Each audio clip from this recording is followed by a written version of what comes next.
So hello, and today welcome to another of my dental business transaction podcasts. And I'm going to be talking to a man who needs no introduction, but I'm going to give him one anyway. It is the man, the myth and the legend that is Chris Barrow, founder of the Extreme Business Academy. And for those of you that don't know, it's a revolutionary online platform for business owners, managers and teams. Good morning, Chris. Morning, how are you?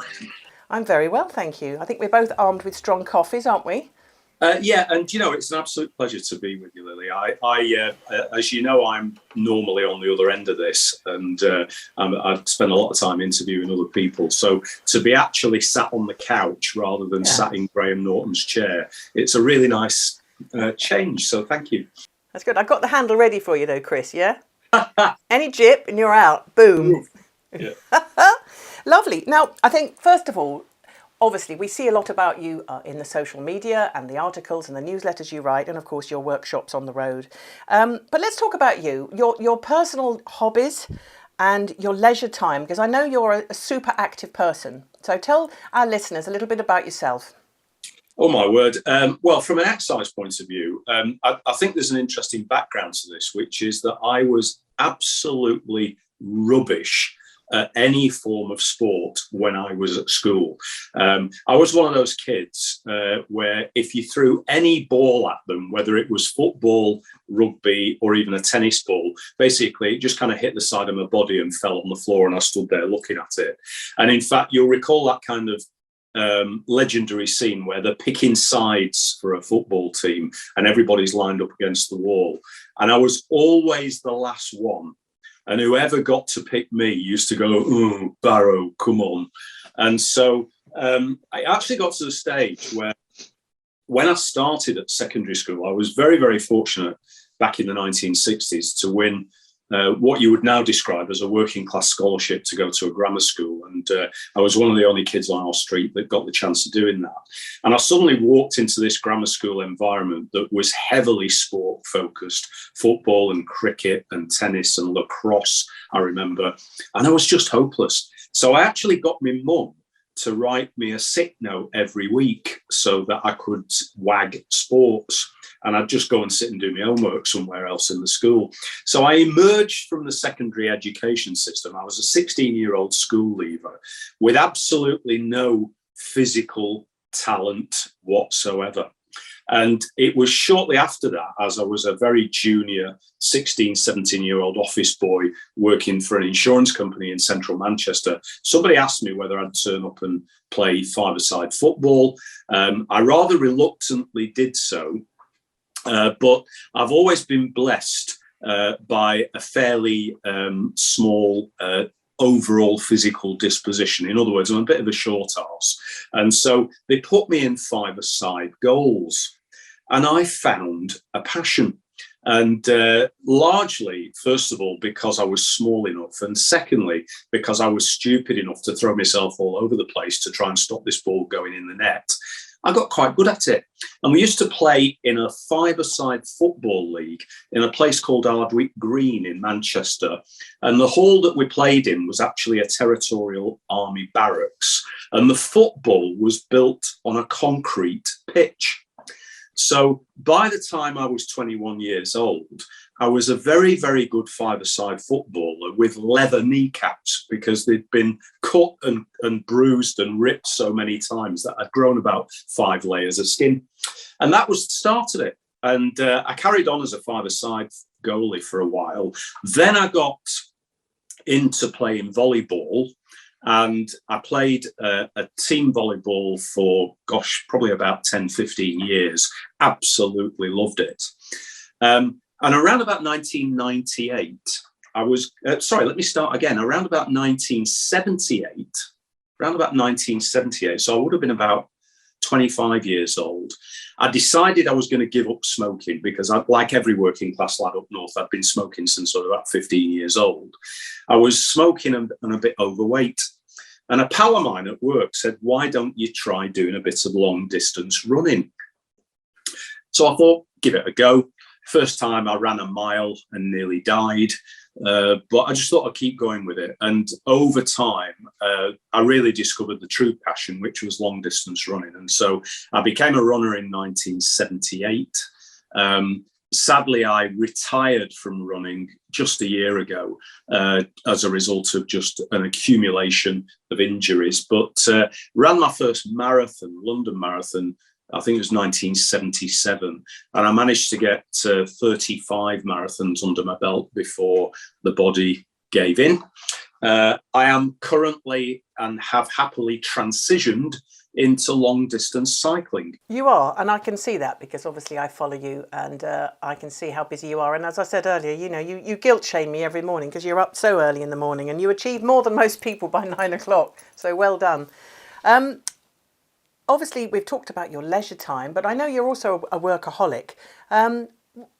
What drives you? What gives you the most pleasure, Chris, with your Extreme Business Academy and your private coaching?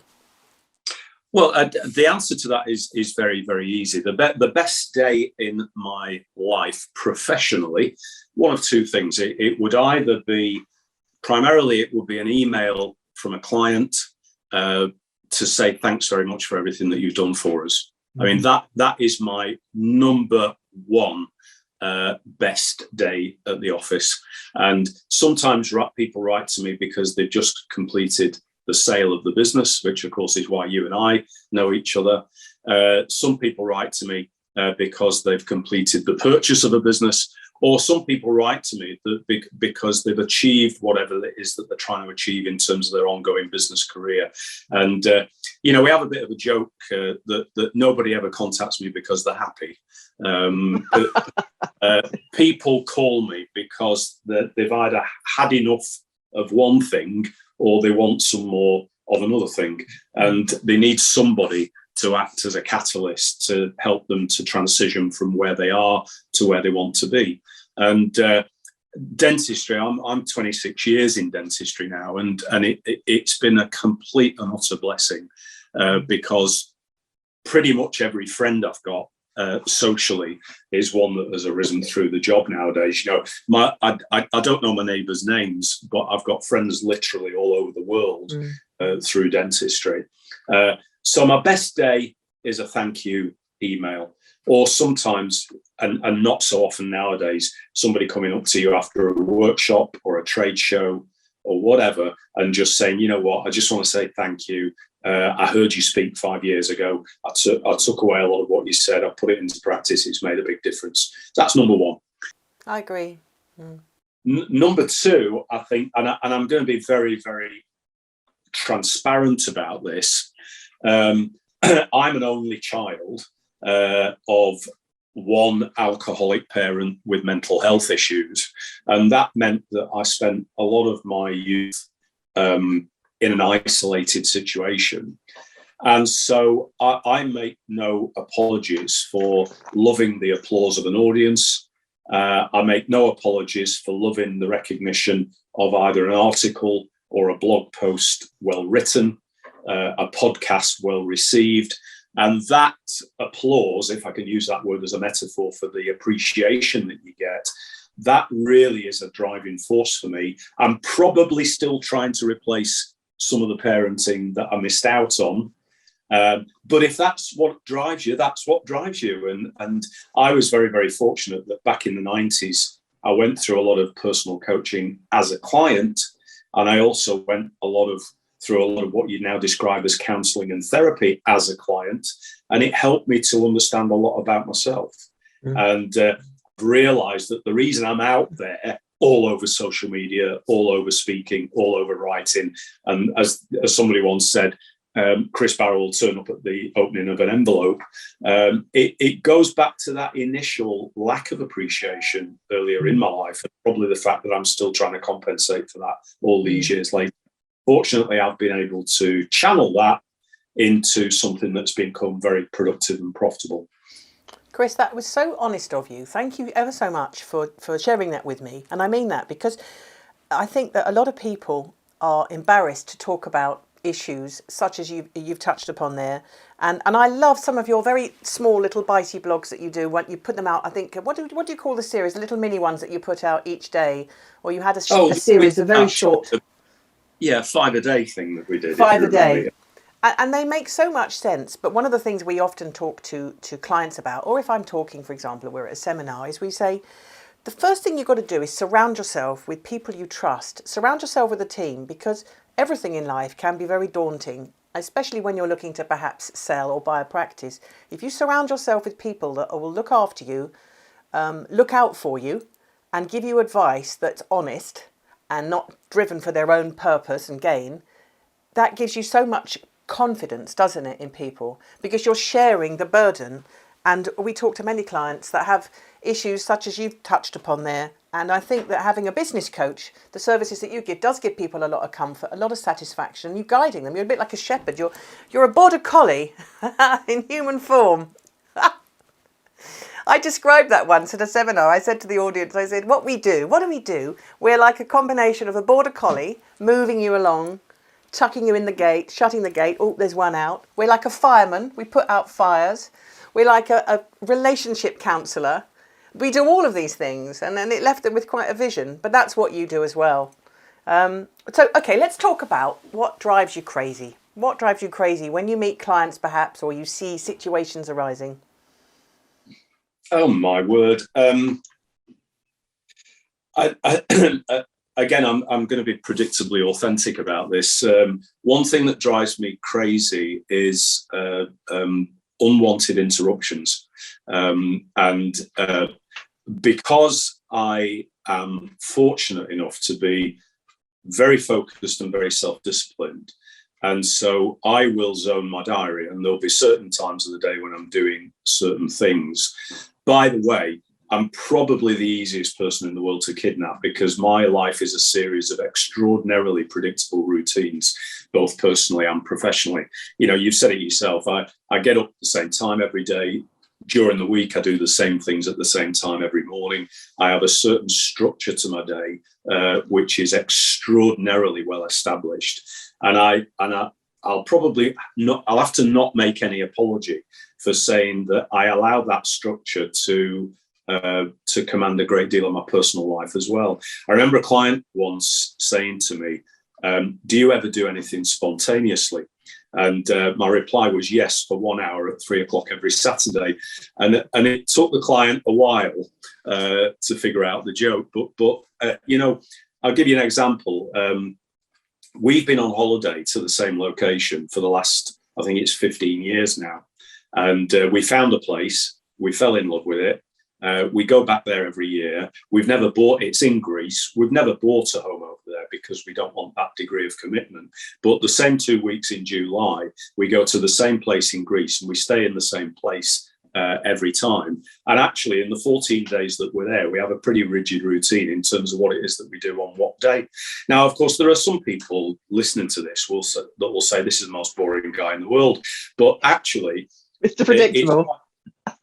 I'm not boring. I'm simply predictable. But one of the things that I'll plan is I'll plan my adventures.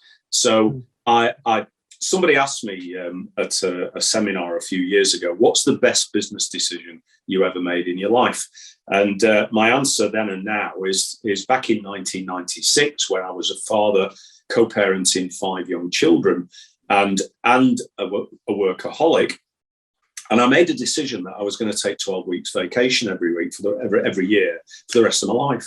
And in 1996, as a self-employed consultant, I put those 12 weeks in, and I thought, sod it, if the business goes down, I'll get a job as a postman, I'll do something else, because it isn't worth it for 49 weeks a year. It's only worth it for 40 weeks a year.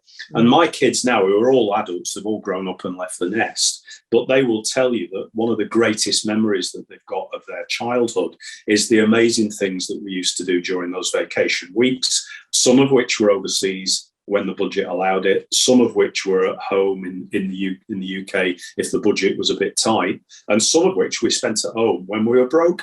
But we had quality time together. And when you're a workaholic who travels for a living, my work pre-COVID was about being on the road, visiting dental practices, delivering workshops, attending seminars and conferences. I didn't go to parent-teacher evenings. I didn't go to the Christmas panto. I didn't go to the sports day because I was away.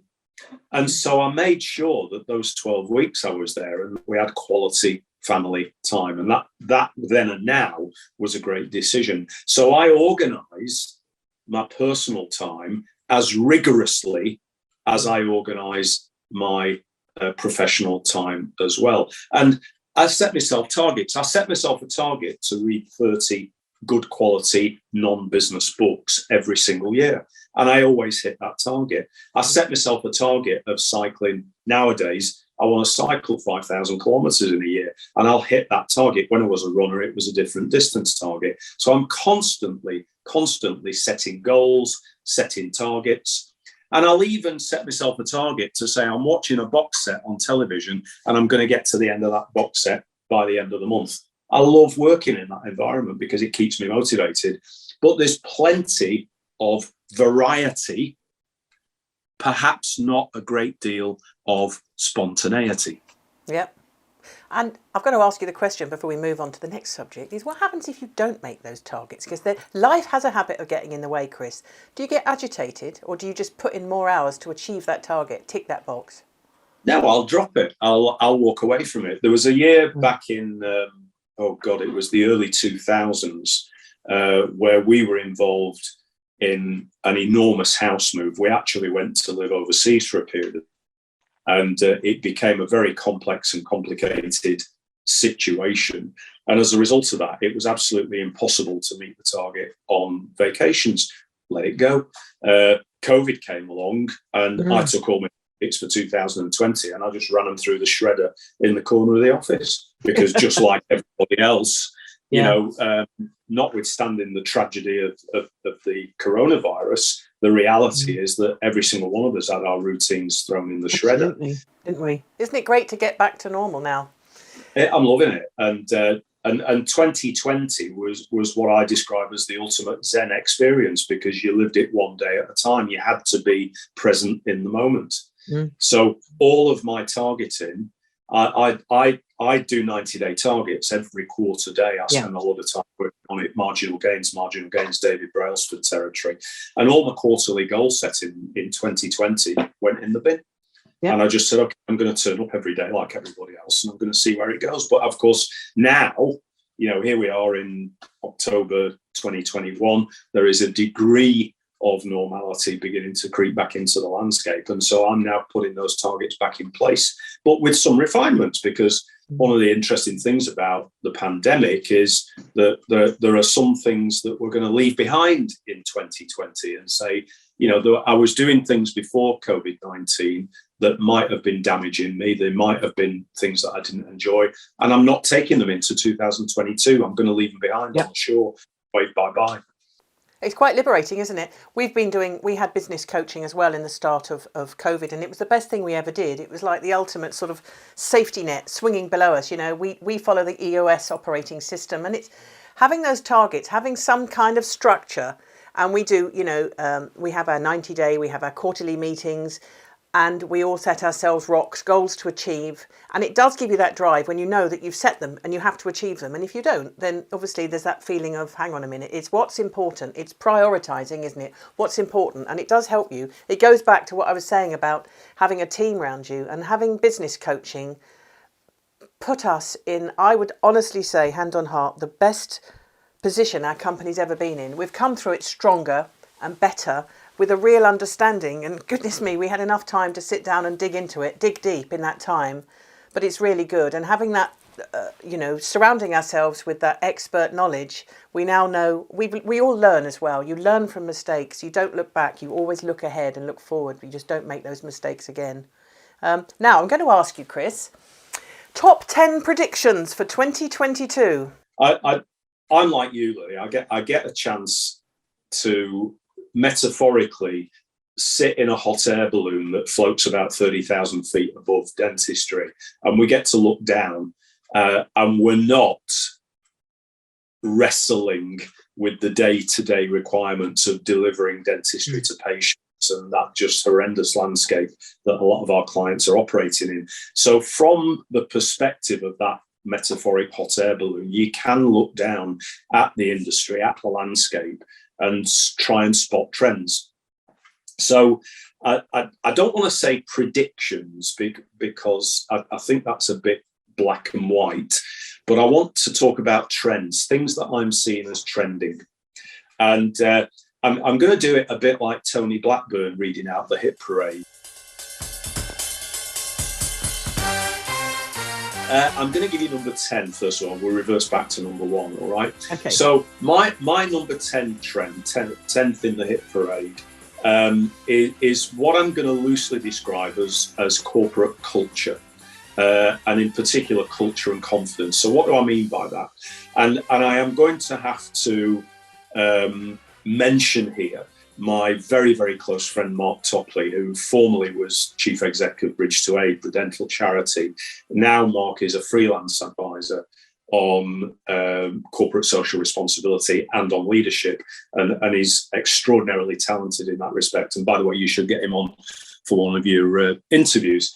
But one of the things I've learned from Mark is that where we are right now, you know this as well as I do, is that we're in the middle of a recruitment and retention crisis. People are not responding to recruitment adverts, and people are leaving jobs and they are leaving dentistry. And it's causing a major crisis right now, both in terms of clinical and non-clinical support staff. It's the number 1 topic of daily conversation around my client base. Where do I find ideal team players, and how do I keep the ideal team players that I've got? And my response to that is that every survey that's ever been done about the reason that people take a job and stay with a job has got 4 essential components, and money isn't number 1. Number 1 is appreciation, that people feel genuinely appreciated for what it is that they're doing, that through the work that they do, they are moving themselves up Maslow's hierarchy of needs because they feel that what they do is purposeful. They feel that what they do makes a positive difference in society. And whether you're on front of house, whether you're in dental nursing, whether you're in management or clinical, the reality is that the ideal team players need to have a sense of purpose around the work that they do. That's number 1. Number 2 is that they need to see that there is a career pathway ahead of them if they want one. That if I take further qualifications, if I do further training, I can work my way up a ladder of progress, which will make me better at the job and which will lead me to number 3. And number 3 is compensation. I want to feel well paid for I want to feel that I'm well paid for what I do. And I want to feel that, again, I can progress in that pay through my own efforts. And then finally, number 4 is fun. And what I mean by that is that I work in an organisation where it's okay to have a sense of humour, where we have a laugh, even though we deal with serious issues on a day-to-day basis. So appreciation, progress, money and fun. So my number 10 on my hit parade is the requirement to build a business in which all of those attributes exist. And like I say, I defer to my friend Mark Topley and some of the work that he's doing at the moment on how to be a great leader and how to be a great boss. Let's look at number 9. And I'll try and do these more quickly because otherwise we'll be here all day. But number 9, I believe that we're going to see more and more salaried associates. And I think that as people are coming out of foundation training and as the career opportunities that are available to them within the dental landscape are becoming more and more restricted, I believe that the savvy independent practitioner can recruit salaried dentists 2 years out of foundation training and can offer them 4 days a week of delivering preventative maintenance in their own surgery and a day a week shadowing the principal so that they can see the principal's clinical skills, but they can also hear the principal's language skills with the patients. Moving on from that, number 8 is what I describe as the self-managed business. And what I mean by that is that instead of principals and their spouses running around with their hair on fire 90 hours a week, what they're actually doing is that they're building a management team around themselves who can run the business when they are not there. Yep. And my ultimate example of that was a client that I used to deal with many years ago, now has long since sold to a corporate and retired. But I remember that client nearly 20 years ago telling me that on the 1st of January every year, he and his wife went to their skiing lodge in France, and they stayed there until the 31st of March. They spent 3 months skiing every year, and they then came back to their practice early April in order to work for the rest of the year. And it was still there. And it was still there because they had both a management and a clinical team that were able to run the business in their absence. Why wouldn't you want that to be the case? And so I see that being a trend. Number 7, leading on from that, is that I'm also working with principals who want to spend less and less time delivering clinical dentistry and more time working on the business as opposed to working in the business. So that leads to the concept of a principal retiring from clinical dentistry and building an associate-led business.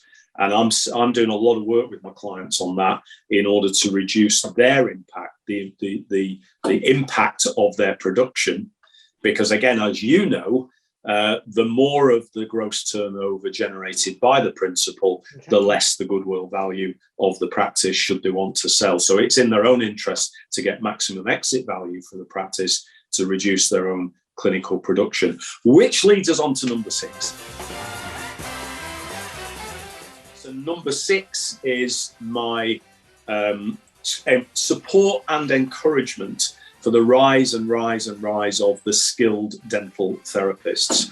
I believe that it's an extraordinary shame that following the introduction of direct access, I see so many dental therapists that are being de-skilled because they're being pushed in a corner to do hygiene only. When in fact, if therapists were allowed to fulfill their full scope of practice as defined by the GDC, they could play a much more significant and important role within the development of the practice as a whole. So I've just been through salaried associates, self-managed businesses, associate-driven businesses, and therapy-led businesses as well. Let's drop down to number 5. Number 5 is financial control. Every single Champions League practice that I've ever worked with has had fantastic control of their finances. They know the numbers inside out. They know the key performance indicators. They know their operating cost per surgery per day. They know the productivity and the profitability of every single fee earner in the business. And when you know your numbers to that degree, then you're able to navigate the ship very, very accurately in order to make the journey as efficient as possible. Number 4, internal human interest marketing. Don't get me started on this because I'll go on all night. But I spend an inordinate amount of my time telling my clients that the single biggest marketing asset that they have in their business is their existing patient database. Because that existing patient database, number 1, can buy more things. Number 2, can write reviews. And number 3, can refer them to their family, friends, and colleagues, either through word of mouth or through digital recommendation. And it breaks my heart when I see practices throwing thousands and thousands of pounds a month, a year at Google and Facebook advertising in order to try and attract price shopping strangers into their business, when all they need to do is to actually connect with the existing patients that they've got. The exception to the rule, of course, is the new squat practice who've got no customers. They do have to talk to strangers. There's a way of doing that which is far more efficient than throwing money at the wall. But time and time again, I find practices that are sitting on an asset of 1,000, 2,000, 5,000 patients that they're not enrolling as their unpaid sales force. 3 left. Number 3, the digital patient journey. COVID-19, for all of the distress associated with it, has accelerated the digital patient journey by an order of magnitude. And so if we'd have been having this conversation even 2.5 years ago, if I'd have been talking about video consultations to triage new patient inquiries, if I'd have been talking about the effective use of scanning, if I'd have been talking about PowerPoint and Keynote treatment plans, and if I'd have been talking about video voiceover treatment plans, you'd have thought I was talking rubbish. And yet these things are now embedded in the patient journey in many practices, and we're not going back. These things now have become the future. Number 2, I am the self-appointed president of the Treatment Coordinator Fan Club. I think that I know that TCOs deployed effectively in practice will increase the productivity of the fee earners by 30% without doing anything else. And I believe, again, that one of the characteristics of Champions League practices is that they've got treatment coordinators doing the job properly, as is trained by other people out there. I don't train TCOs, but there are people like Laura Horton and others who do a fantastic job of it. And if I was a dentist, I would have a TCO alongside me every single time. Which brings me to the number one trending category in dentistry. And that is very simply the effective use of the intraoral scanner in the patient journey. Now, I'm not going to advocate one scanner over another. I am neither qualified nor competent to make that kind of product recommendation. But what I am saying is that those dentists who are embracing the use of the intraoral scanner as part of their overall communication with patients are experiencing a revolutionary change in the patient's level of involvement in their own dental health and in their own dental appearance. And we're not just talking about intraoral scanners for clear aligners, we're talking about intraoral scanners for every conceivable treatment modality, right through to implant and full arch dentistry.